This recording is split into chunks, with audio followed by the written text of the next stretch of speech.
What if I told you that the single most accurate predictor of whether you will have a serious fall in the next 12 months is not your balance score, not your bone density, and not your medication list? It is the way you walked across your kitchen this morning, not a dramatic stumble, not a dizzy spell, the ordinary, unremarkable way your feet moved across the floor while you made your coffee. If you're in your 60s or 70s and something about that sentence just made you stop, stay with me, because what I'm about to share is something most people your age have never been told, not by their primary care doctor, not by their specialist, and certainly not in a 15-minute appointment where the conversation barely gets past your blood pressure reading. This video is for educational purposes only. Always consult your doctor before making any changes to your health routine. I am Dr. William, and this channel is dedicated to practical, evidence-based senior health. If you have not subscribed yet, do that now so you never miss what we cover.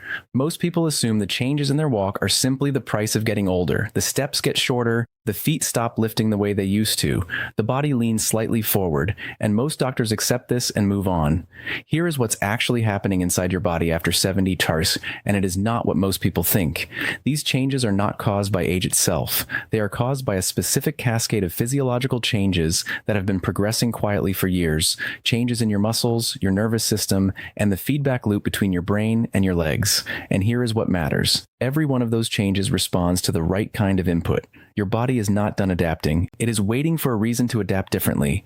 Your muscles responsible for safe walking, your hip flexors, glutes, the tibialis anterior at the front of your shin, your calf complex, are heavily dependent on what exercise scientists call fast twitch muscle fibers. Think of these as your response team. They fire in fractions of a second for quick, reactive movements, lifting your foot over an obstacle, shifting your weight when a surface changes unexpectedly, catching yourself from a stumble.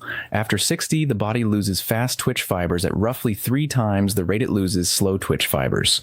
Research published in the Journal of Applied Physiology found that adults in their 70s had lost nearly 40% of their fast twitch fiber count compared to adults in their 30s.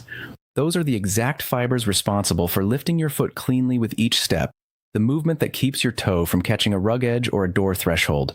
And here's the piece most people in their 60s and 70s have never heard. Walking safely also requires your brain to communicate with those muscles fast enough. At 35, a signal from your brain to your shin muscle travels in roughly 50 to 60 milliseconds. By your mid-70s, that same signal takes closer to 80 to 90 milliseconds in many adults. 30 extra milliseconds sounds like nothing, but at walking speed, 30 extra milliseconds is already too late to prevent a trip. This slowing, called age-related motor conduction decline, combined with the loss of fast twitch fibers, creates a compounding vulnerability that most standard balance tests do not even capture. Most people in their 70s have never been told this. And that is a problem because knowing it changes everything about how you approach your movement. Picture someone walking down a hallway, steps noticeably shorter than they used to be, feet barely leaving the ground, a slight forward lean, arms almost still at their sides, moving carefully because the floor feels a little less trustworthy than it once did. This is called shuffle gait, and here is the counterintuitive truth. Shuffle gait feels safer, but it is actually a higher risk walking pattern than a full, confident stride. When your feet move close to the ground, any surface irregularity, a rug edge, a threshold, a sticky patch on linoleum, becomes an immediate trip hazard. There is no clearance margin, and because your weight is already pitched forward, your body has no mechanical room to recover when something goes wrong. Research on fall mechanics in adults over 70 shows that the average person has fewer than 0.3 of a second from the moment of a trip to ground impact. A motor pathway already running at 80 to 90 milliseconds cannot complete a recovery response in that window. Shuffle gait is not a sign you're being careful. It is a measurable mechanical failure. And the reason it develops is not because you got older, but because the specific muscles and neural patterns responsible for proper walking have been underused long enough to begin deteriorating. What has deteriorated from underuse can be restored through the right use. That distinction is everything. 2 mistakes most people in their 70s are making right now is mistake number 1 is switching to thick cushioned footwear because of foot pain. I had a patient, a 73-year-old retired nurse, who came to see me after her second near fall in 6 months. She had installed grab bars, removed rugs, and switched to highly cushioned shoes for comfort. When I watched her walk, I understood the problem immediately. Your feet contain more than 7,000 nerve endings that act as ground sensors, sending your brain real-time information about surface texture, firmness, and angle, data your brain uses to make constant micro-adjustments to your balance and stride. This system is called proprioception, your body's internal positioning system. After 70, proprioceptive sensitivity in the feet naturally decreases by roughly 20 to 30%. Now add thick, heavily cushioned soles between those feet and the floor, and you are blocking an already diminished signal even further. You are navigating the floor with the sensory equivalent of wearing oven mitts on your feet. Choose footwear with a firm, relatively thin sole that allows ground feedback to reach your nervous system while still providing appropriate heel support. Mistake 2. Walking less in order to reduce fall risk. After a near fall, walking less feels logical, but as a long-term strategy, it is one of the most counterproductive choices a person in their 70s can make. After 70, muscles responsible for safe walking weaken from disuse at nearly twice the rate they did in your 50s, because the hormones that maintain muscle mass are operating at significantly reduced levels. So every time you walk less to stay safe, you accelerate the very muscle loss that makes walking unsafe. Less walking leads to weaker legs. Weaker legs lead to less stable walking. Less stable walking leads to more fear. More fear leads to less walking. I have watched this spiral in patients more times than I can count. The answer is not less walking. The answer is better walking, and that begins with one specific correction. When human gait is functioning as designed, every step begins with the heel making contact with the ground first. Your weight rolls forward through the arch, across the ball of the foot, and pushes off through the toes to propel the next step. This is the heel-to-toe rolling pattern, one of the most mechanically stable movement sequences the human body produces.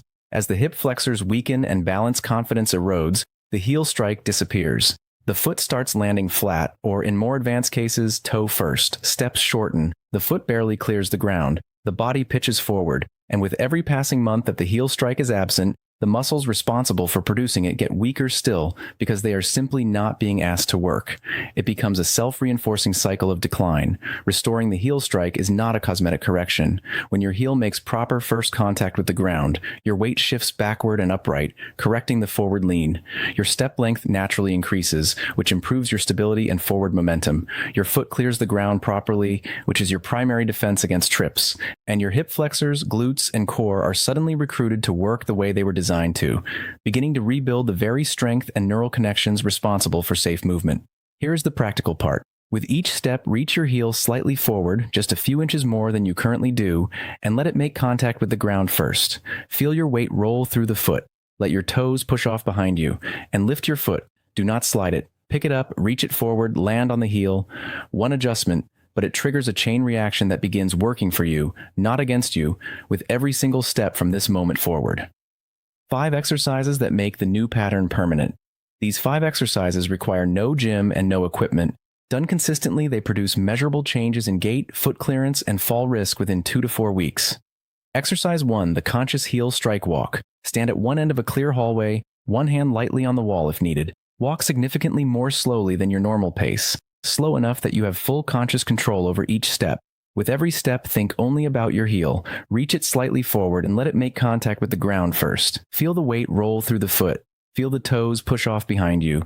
10 steps forward, turn carefully, 10 steps back. That is one set. Complete 3 sets with 30 seconds of rest between each. Why slow down? At your normal pace, your brain runs the gait program on autopilot, habit, full shortcuts. Slowing down forces your cortex to take direct control of each step, which sends a strong enough neural signal to begin rebuilding the heel strike motor pathway.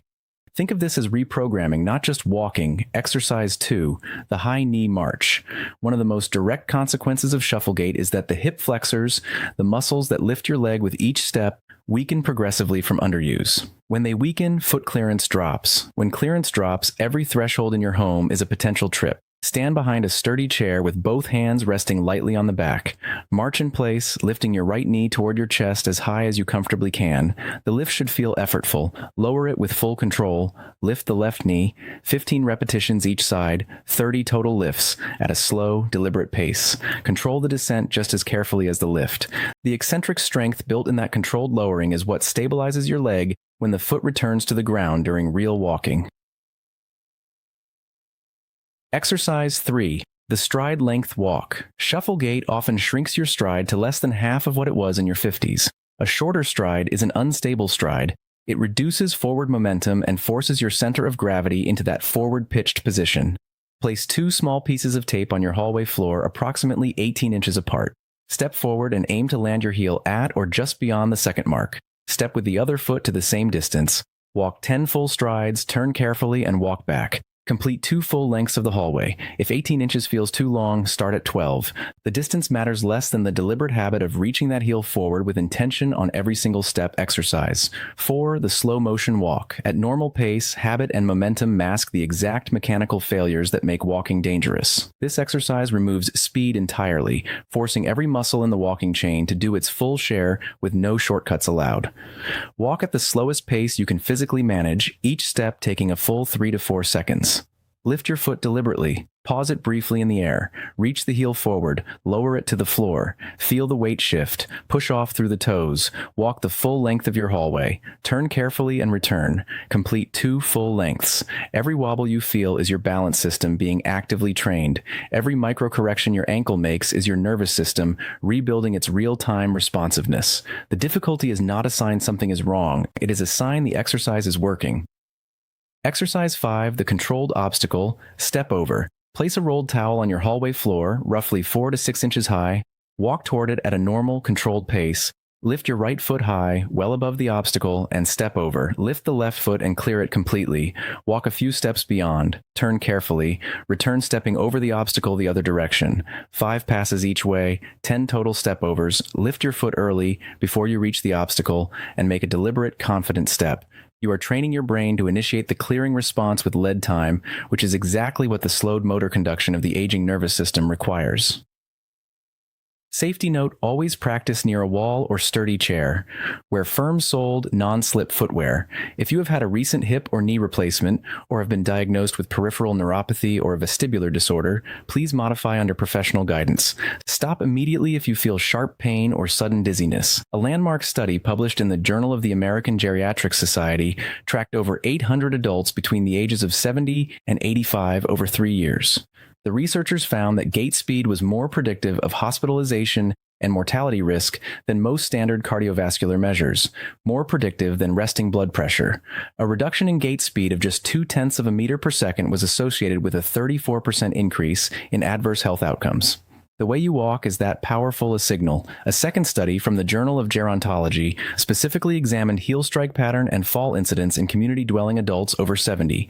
Adults who demonstrated flat-footed or toe-first landing patterns had 2.3 times the fall rate of adults who maintained proper heel strike gait. And the adults who improved their gait pattern through targeted exercise reduced their fall rate by nearly 42% within 16 weeks.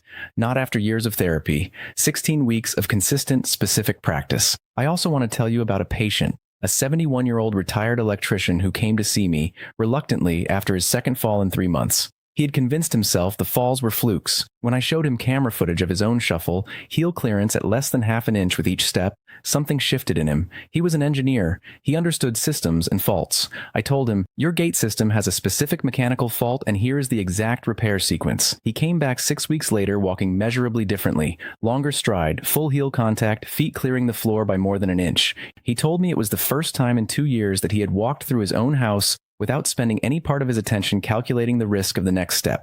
That mental overhead, that constant low-level fear, had been so normalized he had not even noticed it was there until it was gone. That is what this is about. Not performance, freedom, the ability to walk to your mailbox, climb your own stairs, spend a morning with your grandchildren without a single moment spent wondering whether the floor is going to betray you.